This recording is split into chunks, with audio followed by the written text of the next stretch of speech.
माननीय सदस्यगण, मैं 18वीं लोकसभा के सभी नवनिर्वाचित सदस्यों को बहुत बहुत बधाई और शुभकामनाएं देती हूँ।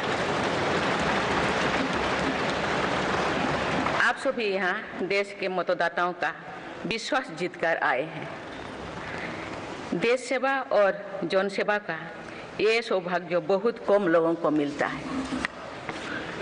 मुझे पूरा विश्वास है आप राष्ट्र प्रथम की भावना के साथ अपना दायित्व निभाएंगे, 140 करोड़ देशवासियों की आकांक्षाओं की पूर्ति का माध्यम बनेंगे। मैं श्री ओम बिरला जी को लोकसभा के अध्यक्ष की गौरवपूर्ण भूमिका के निर्वहन के लिए शुभकामनाएं देती हूँ। उनके पास सार्वजनिक जीवन का बहुत व्यापक अनुभव है। मुझे विश्वास है कि वे लोकतांत्रिक परंपराओं को अपने कौशल से नई ऊंचाई से देने में सफल होंगे। माननीय सदस्यगण, मैं आज कोटि कोटि देशवासियों को की तरफ से भारत के चुनाव आयोग का भी आभार व्यक्त करती हूँ। ये दुनिया का सबसे बड़ा चुनाव था। करीब 64 करोड़ मतदाताओं ने उत्साह और उमंग के साथ अपना कर्तव्य निभाया है। इस बार भी महिलाओं ने बढ़ चढ़कर मतदान में हिस्सा लिया है। इस चुनाव की बहुत सुखद तस्वीर जम्मू कश्मीर में भी सामने आए हैं। कश्मीर घाटी में वोटिंग के अनेक दशकों के रिकॉर्ड टूटे हैं। बीते 4 दशकों में कश्मीर में हमने बंद और हड़ताल के बीच कम मतदान का दौर ही देखा था। भारत के दुश्मन इसको वैश्विक मंचों पर जम्मू कश्मीर की राय के रूप में दुष्प्रचारित करते रहे। लेकिन इस बार कश्मीर घाटी ने देश और दुनिया में ऐसे हार ताकत को करारा जवाब दिया है। पहली बार इस लोकसभा चुनाव में घर पर जाकर भी मतदान कराया गया है। मैं लोकसभा चुनाव से जुड़ी हर कर्मी को सराहना करती हूं और अभिनंदन करती हूं। माननीय सदस्यगण, 2024 के लोकसभा चुनाव की चर्चा आज पूरी दुनिया में हो रही है। दुनिया देख रही है कि भारत के लोगों में लगातार तीसरी बार स्थिर और स्पष्ट बहुमत की सरकार बनाई है।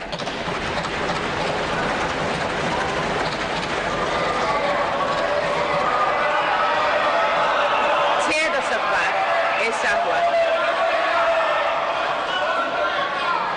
दशक बाद ऐसा हुआ है। ऐसा समय में जो भारत के लोगों की आकांक्षाएं सर्वोच्च स्तर पर है, लोगों ने मेरी सरकार पर लगातार तीसरी बार भरोसा जताया।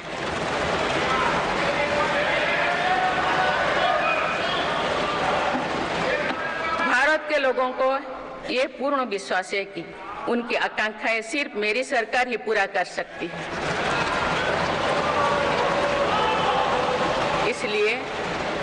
इसलिए 2024 का ये चुनाव नीति, नियत, निष्ठा और निर्णयों पर विश्वास का चुनाव रहा है। मजबूत और निर्णायक सरकार में विश्वास, सुशासन, स्थिरता और निरंतरता में विश्वास, ईमानदारी और कड़ी मेहनत में विश्वास, सुरक्षा और समृद्धि में विश्वास, सरकार की गारंटी और डिलीवरी पर विश्वास, विकसित भारत के संकल्प में विश्वास। मेरी सरकार ने 10 वर्षों से सेवा और सुशासन का जो मिशन चलाया है, ये उस पर मुहर है। ये जनादेश है कि भारत की विकसित बनाने का काम बिना रुके चलता रहे और भारत अपने लक्ष्यों की प्राप्ति करते रहे।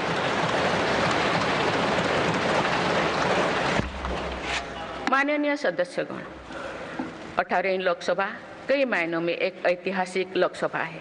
ये लोकसभा अमृतकाल के शुरुआती वर्षों में गठित हुई है। ये लोकसभा देश के संविधान को अपनाने के 75वें वर्षों की भी साक्षी बनेगी। मुझे विश्वास है कि इस लोकसभा में जन कल्याण के फसलों का नवीन अध्याय लिखा जाएगा।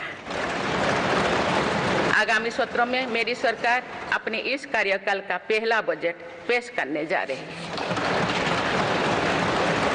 ये बजट सरकार की दूरगामी नीतियों और फ्यूचरिस्टिक विजन का एक प्रभावी दस्तावेज होगा। इस बजट में बड़े आर्थिक और सामाजिक निर्णयों के साथ ही अनेक ऐतिहासिक कदम भी देखने को मिलेंगे। भारत के तेज विकास की जन आकांक्षाओं का पूरा करने के लिए रिफॉर्म्स की गति अब और तेज की जाएगी। मेरी सरकार का मत है कि दुनिया भर में निवेशकों को आकर्षित करने के लिए राज्यों में स्वस्थ स्पर्धा हो। यही कॉम्पिटिटिव कोऑपरेटिव फेडरलिज्म की सच्ची स्पिरिट है। राज्यों के विकास से देश का विकास, इसी भावना के साथ हम आगे बढ़ते रहेंगे। माननीय सदस्यगण, रिफॉर्म, परफॉर्म और ट्रांसफॉर्म के संकल्प ने आज भारत को दुनिया की सबसे तेजी से बढ़ने वाली अर्थव्यवस्था बना दिया है। 10 साल में भारत 11वें नंबर की अर्थव्यवस्था से ऊपर उठकर 5वें नंबर पर पहुंचा है। साल 2021 से लेकर साल 2024 के बीच भारत में औसतन 8% की रफ्तार से विकास किया है। और ये ग्रोथ सामान्य समय में नहीं हुई है। बीती वर्षों में हमने 100 साल की सबसे बड़ी आपात देखी। वैश्विक महामारी के कालखंड और विश्व के अलग अलग कोने में चल रही संघर्षों के बावजूद भारत ने ये विकास दर हासिल की है। ये बीते 10 साल के रिफॉर्म्स और राष्ट्रहित में के लिए किए गए फैसला के कारण संभव है। आज भारत अकेले ही दुनिया की ग्रोथ में 15% का योगदान दे रही है। अब मेरी सरकार भारत को विश्व की तीसरे नंबर की इकोनॉमी बनाने में जुटी हुई है। इस लक्ष्य की प्राप्ति विकसित भारत की नींव को भी मजबूत करने में के काम करेगी। माननीय सदस्यगण, मेरी सरकार अर्थव्यवस्था के तीनों स्तंभों मैन्युफैक्चरिंग, सर्विसेज और एग्रीकल्चर को बराबर महत्व दे रही है। PLI स्कीम्स और ईज ऑफ डूइंग बिजनेस से बड़े पैमाने पर निवेश और रोजगार के अवसर बढ़ रही है। पारंपरिक सेक्टर्स के साथ साथ सनराइज सेक्टर्स को भी मिशन मोड पर बढ़ावा दिया जा रहा है। चाहे सेमीकंडक्टर हो या सोलर हो, चाहे इलेक्ट्रिक व्हीकल हो या इलेक्ट्रॉनिक्स गुड्स हो, चाहे ग्रीन हाइड्रोजन हो या बैटरीज हो, चाहे एयरक्राफ्ट कैरियर्स हो या फाइटर जेट्स हो, भारत इन सब सेक्टर्स में अपना विस्तार कर रहा है। लॉजिस्टिक्स कॉस्ट को कम करने के लिए भी मेरी सरकार लगातार प्रयास कर रही है। सरकार सर्विस सेक्टर को भी मजबूत करने में जुटे हैं।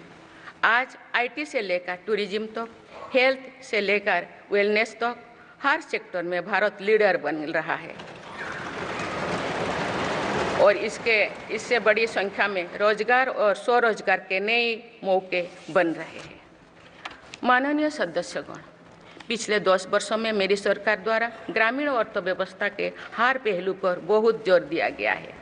गांव में कृषि आधारित उद्योगों, डेयरी और फिशरीज आधारित उद्योगों का विस्तार किया जा रहा है। इसमें भी सहकारिता को प्राथमिकता दी गई है। सरकार किसानों उत्पाद संघ, FPO और FACTS जैसे सरकारी संगठनों का एक बड़ा नेटवर्क बना रही है।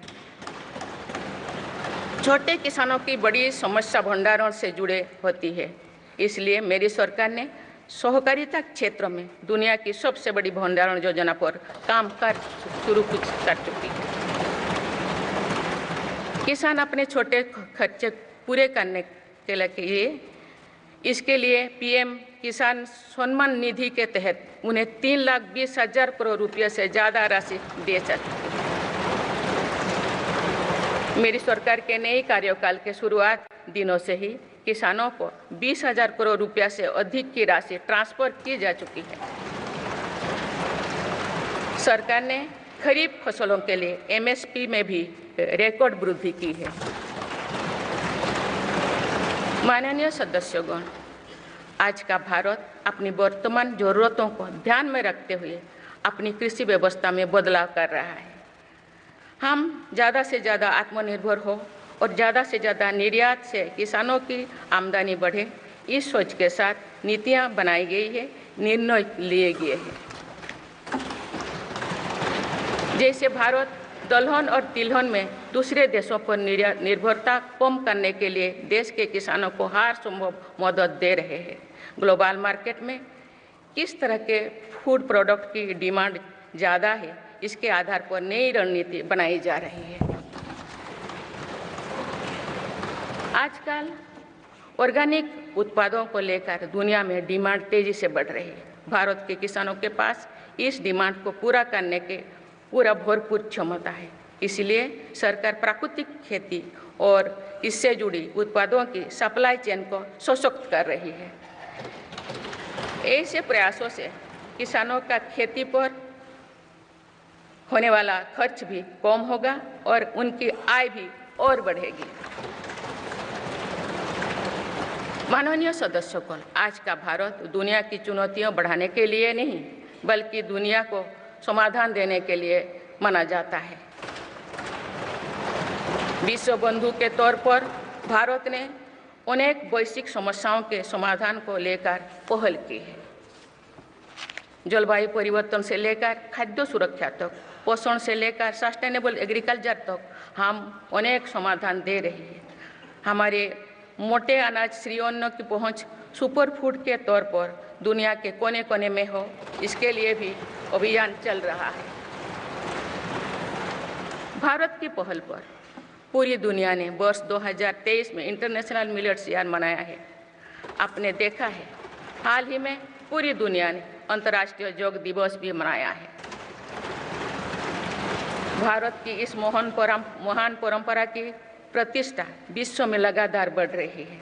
योग और आयुष को बढ़ावा देकर भारत एक स्वस्थ विश्व के निर्माण में मदद कर रही है। मेरी सरकार ने रिन्यूएबल एनर्जी की क्षमता भी कई गुना बढ़ाई है। हम जलवायु से जुड़े लक्ष्यों को निर्धारित समय से पहले प्राप्त करने की दिशा दिखा रहा है। नेट जीरो के लिए आज भारत के प्रयास कई दूसरे देशों को प्रेरित कर रहे हैं। इंटरनेशनल सोलर अलायंस जैसे पहल पर आज रिकॉर्ड संख्या में दुनिया के देश हमारे साथ जुड़े हैं। माननीय सदस्यगण, आने वाला समय ग्रीन एरा यानी हरित युग का है।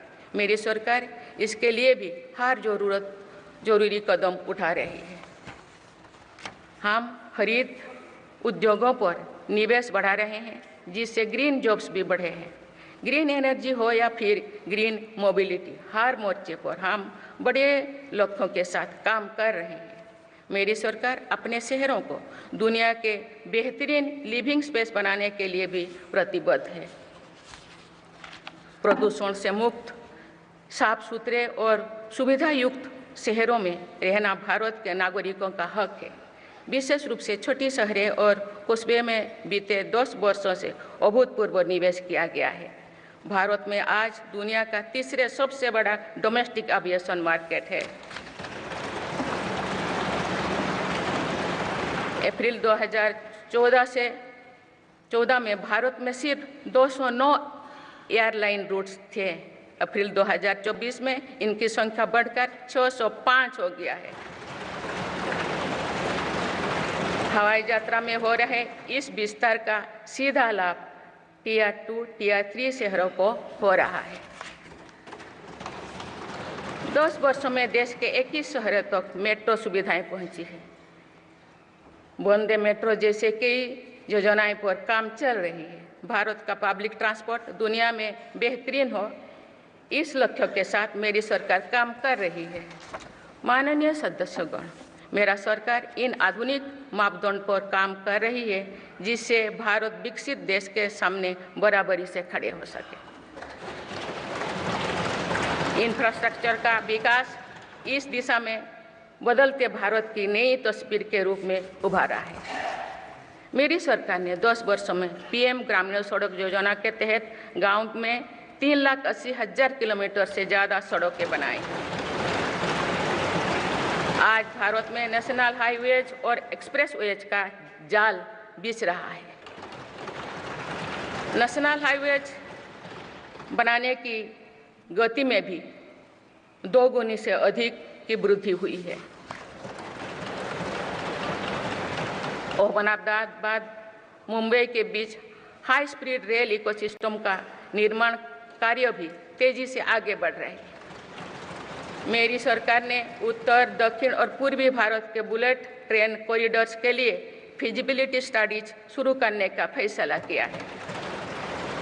पहली बार देश में अंतर्देशीय जलमार्गों के विकास पर इतने व्यापक रूप से काम शुरू हुआ है। इसका बड़ा लाभ नॉर्थ ईस्ट को होगा। मेरी सरकार ने नॉर्थ ईस्ट के विकास के लिए 10 वर्षों में आवंटन में 4 गुना से अधिक की वृद्धि की है। सरकार इस क्षेत्र को एक्ट पॉलिसी के तहत स्ट्रेटेजिक गेटवेज बनाने के लिए काम कर रही है। नॉर्थ ईस्ट में हर तरह की कनेक्टिविटी का बढ़ाया जा रहा है। शिक्षा, स्वास्थ्य, पर्यटन, रोजगार, हर क्षेत्र में विकास कार्यों को आगे बढ़ाया जा रहा है। असम में 27,000 करोड़ रुपये की लागत से सेमीकंडक्टर प्लांट बनाया जा रहा है। यानी north east made in India chips को भी सेंटर होने वाला है। मेरी सरकार नॉर्थ ईस्ट में स्थायी शांति के लिए निरंतर काम कर रही है। पिछले इस 10 वर्षों में अनेक पुराने विवादों को हल किया गया, अनेक अहम समझौते हुई है। नॉर्थ ईस्ट में अशांत क्षेत्रों में तेज विकास करके चरणबद्ध तरीके से अफवाह हटाने का काम भी जारी है। देश के हर क्षेत्र में विकास के ये नए आयाम भारत के भविष्य का उद्घोष कर रहे हैं। माननीय सदस्य, वुमेन लेड डेवलपमेंट के लिए समर्पित मेरी सरकार ने महिला सशक्तिकरण के एक नई युग की शुरुआत की है। देश की नारी शक्ति लंबे समय तक लोकसभा और विधानसभा में अधिक भागीदारी की मांग कर रही थी। आप उनके पास नारी शक्ति बंधन अधिनियम की ताकत है। सरकार की योजनाओं की वजह से पिछले 1 दशक में महिलाओं का आर्थिक सामर्थ्य बढ़ा है। आप जानते हैं कि बीते 10 वर्षों में बने 4 करोड़ पीएम आवास में से ज़्यादातर महिलाओं के नाम ही आवंटित हुई है। आप तीसरी कार्यकाल के शुरुआत में ही सरकार ने 3 करोड़ नए घर बनाने की स्वीकृति दे दी है। इनमें से भी अधिकतर घर महिलाओं के नाम पर ही आवंटित होंगे। बीते 10 वर्षों में 10 करोड़ महिलाएं सेल्फ हेल्प ग्रुप्स से जुड़े हैं। मेरी सरकार ने 3 करोड़ महिलाओं को लखपति दीदी बनाने के लिए व्यापक अभियान चलाए हैं। इसके लिए सेल्फ हेल्प ग्रुप्स को आर्थिक मदद भी बढ़ाई जा रही है। सरकार का प्रयास है कि महिलाओं का कौशल बढ़े, कमाई के साधन बढ़े और उनका सम्मान भी बढ़े। नमो ड्रोन दीदी योजना इस लक्ष्य की पूर्ति में सहायक बन रही है। इस योजना के तहत हजारों सेल्फ हेल्प ग्रुप्स की महिलाओं को ड्रोन दिए जा रहे हैं